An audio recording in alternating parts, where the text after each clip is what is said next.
Hello guys, good afternoon.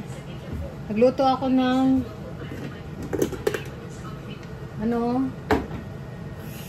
pasensya na sa aking kitchen. Nagluto ako ng ayan, nilagang manok. Kasi yung aking kababayan natin, Pinoy, kapitbahay ko dyan ay may naoperahan sa kidney. Customer ko sa Philippine Food, nilutuan ko kasi kawawa. Ang daming nakuhang bato sa tapos ayan, bumili ako nito. Bibigyan ko siya. Ayan, tapos prutas, saging, at andito pa sa ref nilagay ko Para, kasi wala ako dito dalawang apple. Tapos peach at grapes. Yan, grapes. Para sa kanya. Para maagapan agad. Kasi mabait pa naman to sa akin tong mga na to. Customer ko dito guys. Nilutuan ko para kainin niya. Kasi alam ko yung pakiramdam na may opera tapos ikaw lang mag-isa. Wala kang kalong. Ayan. So ibabalot natin. Hayaan mo na ang aking kitchen kasi nagluluto ako at madumi. Basan ko na lang. Ibigay ko muna to. Wala tayong lagayan. Magkikita kasi ang presyo. Kaya ito na lang. Gagawa ako ng homemade lagayan. Ang tamis. Para mabilis siya gagaling. Hapon. Kawawa kasi may mga trabaho ang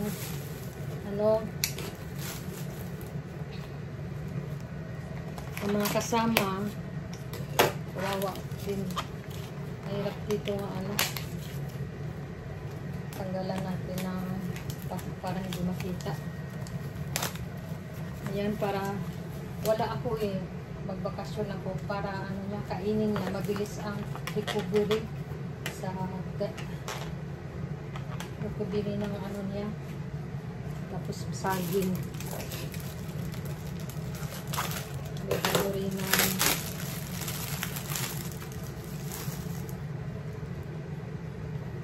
mga sugat niya ba para mabilis gumaling. Ayan. So, ganyan na lang ating gawin. Ang dami niyang nakuha sa bato, guys. Ayan. Diba? Okay na yan. Tapos, lalagyan natin, kunwari, ito. Para maganda tingnan. O, diba?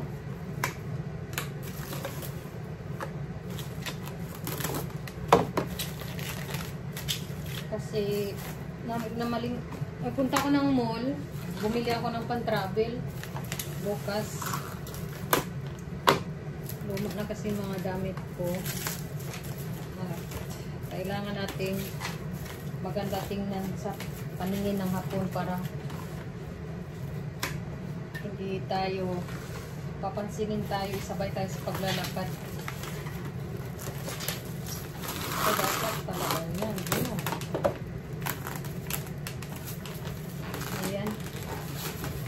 Meron na tayong ayan, para may kakainin siya. Tapos ito ibibigay natin para hindi na siya magluto. To, lugaw instant, iinitin na lang niya. Ayan, nahihirapan ako paano hindi kayo tumatapon. Ayan, kukunin ko na lang yung lagayan ko.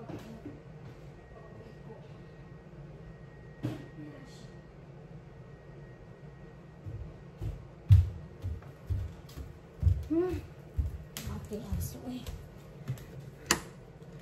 Teka. Mag-ano tayo.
Ano ito ng prutas.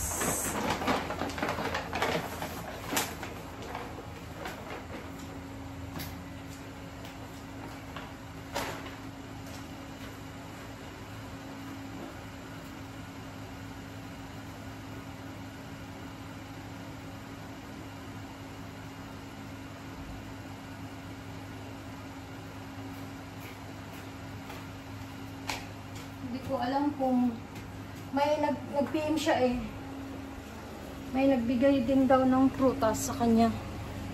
Prutas daw. Ang ganda ng araw oh.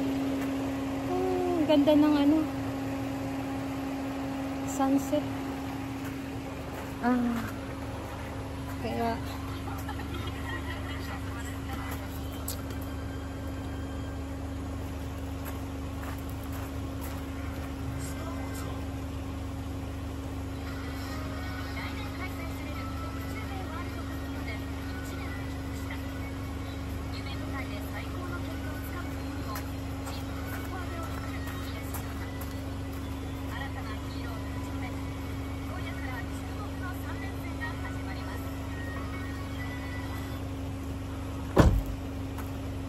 Sure.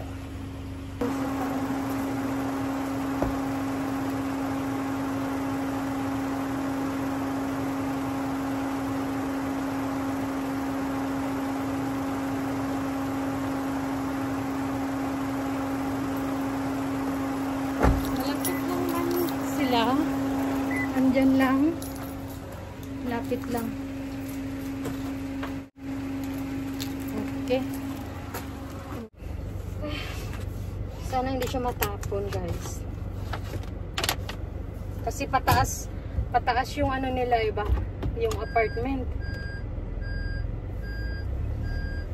Ang amoy ng ano. Kumuha lang ako ng kunti. Sabi niya, sige ti, bayaran lang kita, luto ang tinula. Hindi na magbayad Ilang beses. Ilang taon na din siya nagsusukay sa akin ng mga customer, mga bago. Bira lang ang ganyang nagsusukay lagi ng mga paninda ko. Nagbibigay ng customer yan sila sa akin, yung mga kapitbahay ko. Yung ibang Pilipino dito, hindi yan nagsusukay na may tindahan dito. Ayun, yung mga bitirano dito nakatira. Hindi yan sila nagsusukay. Hindi yan may tindahan doon, si Ate Alma, ganyan. Marami dito mga kapitbahay namin Pilipina, mga bitira na may mga asawang Hapon. Hindi yan halos hindi yan sila may nagtitinda akong kapitbahay, wala. Bira lang. Ay, utagay. Give and take tayo. Lagi silang nagbibigay sa akin ng customer. So, pero kawawa din kasi isipin mo, kababayan kasi natin yan. Tapos, grabe, ang daming bato nakuha. Yung gallstone. Ay, ganun pala yun. But, may sakit ako sa kidney. At gumaling na siya, pero hindi siya as-in malala. Dahil lang siya sa gamot na iniinom ko lagi ilang taon, kaya nagkaroon ako ng problema sa atay. Pero, naaagapan siya kaagad. Dahil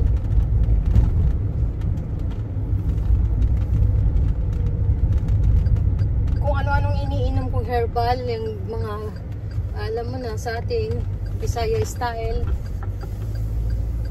Pag may mga ganyan ako, atay, kidney, kasi importante yan na organ sa ating katawan eh.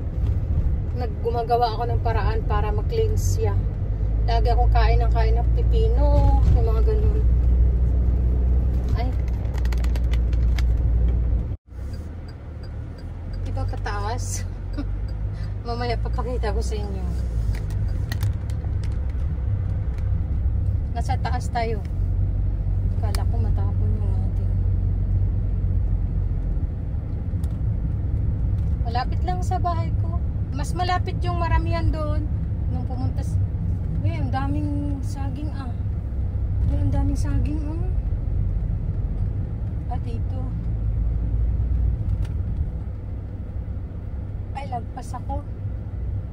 Lagpas ako guys. Back tayo. Lagpas ako ah. Teka, lagpas ako.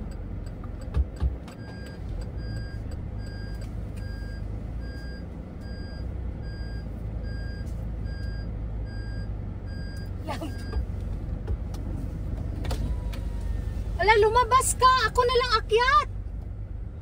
Hala, lumabas ka yan! Ako lang akyat! Pwede dito no? Pwede dito? Bakit lumabas ka? Ha? Hindi masakit? Pwede ito dito? Hala, ako natatakot sa iyo eh, naglakad ka? Uy, Mariusip. Hala, naglakad ka.